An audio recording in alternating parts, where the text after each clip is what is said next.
अविनाशी तु तद्विद्धि येन सर्वमिदं ततं विनाशमव्ययस्यास्य न कश्चित कर्तुमर्हति. श्रीकृष्ण अर्जुनाला सांगतात की शरीर नश्वर आहे पण आत्मा नाशरहित आहे. आत्मा सर्वत्र आहे, तो कधी नष्ट होत नाही.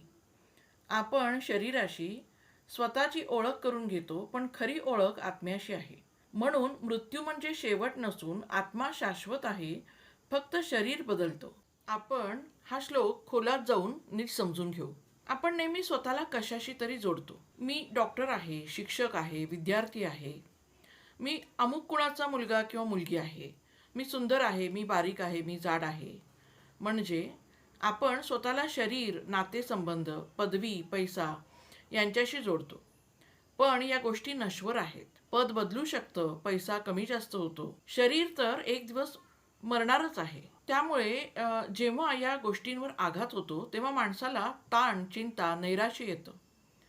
म्हणजेच नोकरी गेली, लगेच वाटतं मीच संपलो. खरं तर मी म्हणजे ती नोकरी नाही, पण आपण स्वतःला तिच्याशी जोडून ठेवलेलं असतं.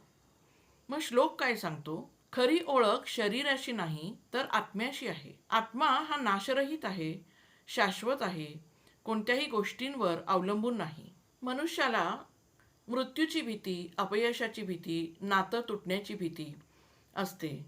या सगळ्यांच्या मुळाशी सगळं संपेल हा विचार असतो. हा श्लोक सांगतो की संपणं हे शरीरापुरतं आहे, आत्मा अविनाशी आहे. ही विचारसरणी भीती कमी करून मानसिक धैर्य वाढवते. मानसशास्त्र सांगतं की जे लोक स्टेबल कोर म्हणजेच एक स्थिर केंद्र शोधतात ते अडचणींवर सहज मात करतात. हा श्लोकही हेच दाखवतो की आत्मा हेच स्थिर अविनाशी केंद्र आहे. या जाणीवेने व्यक्तीला जीवनातील चढ उतार सहज स्वीकारता येतात. म्हणजेच रेझिलियन्स किंवा संकटातून उभं राहण्याची ताकद व्यक्तीला मिळते. अटॅचमेंट कमी होणं म्हणजेच जेव्हा कळतं की आत्मा शाश्वत आहे तेव्हा भौतिक गोष्टींशी अतिरेकी आसक्ती राहत नाही. मानसशास्त्रातही डिटॅचमेंट विथ अवेअरनेस ही संकल्पना आहे, जी मानसिक शांततेसाठी फार महत्त्वाची आहे. थोडक्यात हा श्लोक आपल्याला आत्म्याची शाश्वतता समजून मानसिक स्थिरता, भीतीवर मात आणि जीवनाकडे अधिक शांतपणे पाहण्याची दृष्टी देतो.